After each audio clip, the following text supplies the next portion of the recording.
In the dense, steamy jungles of Vietnam, US soldiers would often hear the sharp, unmistakable crack of AK-47 fire. A sound they had come to fear. Armed with M16s, the soldiers faced constant challenges as their rifles jammed, clogged with mud, or rusted in the humid conditions, becoming difficult to clean and maintain. The AK-47s, in contrast, needed minimal upkeep and were remarkably weatherproof, making them far more dependable in the harsh environment. Frustrated by the M16's frequent failures, some US soldiers would even take AK-47s from fallen enemy fighters, finding them more reliable than their own issued weapons. Over 1 billion firearms have been produced worldwide. Among these, the AK family of rifles accounts for approximately 10%, with over 100 million units produced since its creation in 1947. These weapons are manufactured in at least 30 countries, including Russia, China, Bulgaria, Poland, Serbia, and India. Russia's Kalashnikov remains the primary and most reputable producer, while China, through Norinco, has become a significant exporter of variants like the Type 56 rifle. How did this weapon, now a global cultural icon instantly recognized by its silhouette, come into existence? It was the year 1941. World War II was in full swing. Mikhail Kalashnikov, the creator of the AK-47, was injured as a tank mechanic during the Soviet Union's defense against a Nazi invasion. A severe injury landed him in the hospital, where he listened to wounded soldiers talk about the challenges they faced with their weapons. The Soviet army, struggling to keep up in the fight, desperately needed a new weapon to turn the tide. To make matters worse, Nazi soldiers were now armed with a revolutionary new weapon, the Sturmgewehr 44. The Sturmgewehr 44, known as STG-44, was developed by German engineer Hugo Schmeisser and first deployed by Nazi Germany in 1943.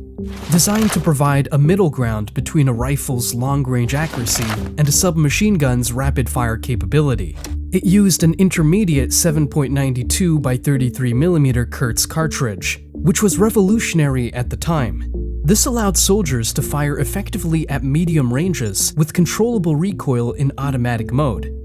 At the time of the STG-44's deployment, Soviet soldiers primarily used the Mosin Nagant bolt-action rifle and the PPS-H-41 submachine gun. The Mosin Nagant, while accurate and powerful, was a bolt-action rifle, meaning it required manual cycling of the bolt after each shot, which slowed down the rate of fire significantly in combat. The PPS-H-41, on the other hand, was a fully automatic submachine gun with a high rate of fire, but it used pistol ammunition, which limited its effective range and stopping power. In contrast, the STG-44's design combined the best features of these two types of weapons. Its 7.92 by 33mm Kurz intermediate cartridge provided better range and stopping power than the PPS-H-41, while allowing faster follow-up shots than the Mosin Nagant. Inspired by the German STG-44's intermediate cartridge, Soviet designers began reconsidering the size of their standard rifle rounds. Traditional rifle ammunition was too powerful for rapid, controlled fire, while pistol cartridges lacked range and power. The Soviets thus developed a new, intermediate 7.62 by 39mm cartridge. Kalashnikov first entered a weapon design military competition in 1946, but didn't win. Another design, the AS-44 by Sudayev, was chosen. However, further testing showed limitations in the AS-44, and a second competition was held in 1947.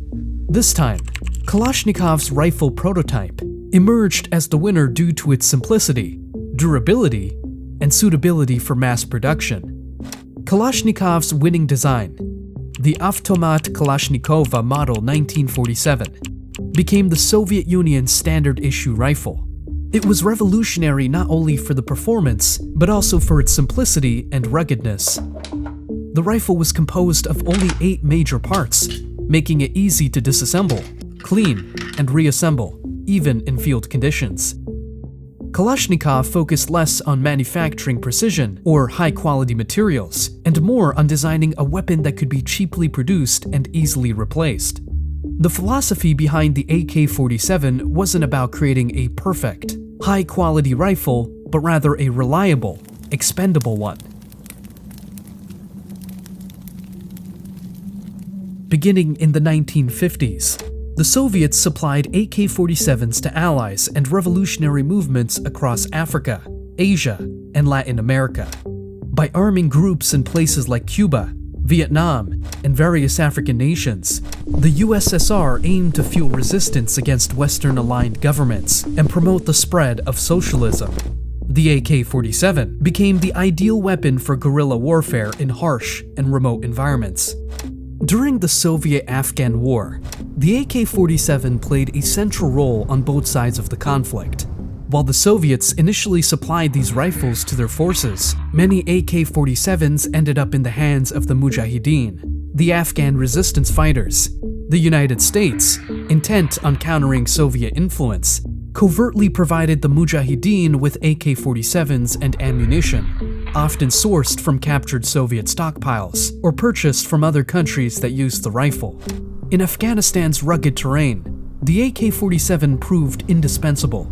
Its simple design and legendary reliability meant it could withstand extreme conditions, such as the region's dust storms and freezing temperatures, with minimal maintenance. Fighters often submerged the rifles in water to clean them or used makeshift tools for repairs, knowing the weapon would continue to function.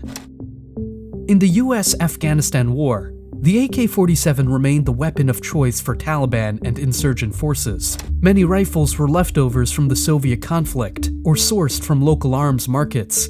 US troops occasionally used captured AK-47s due to their dependability and access to local ammo supplies. The AK-47's global spread is closely tied to its use by influential figures, each with a unique story of how they got it and what it symbolized for them. Fidel Castro's connection to the AK-47 began as Cuba relied on Soviet support during the Cold War.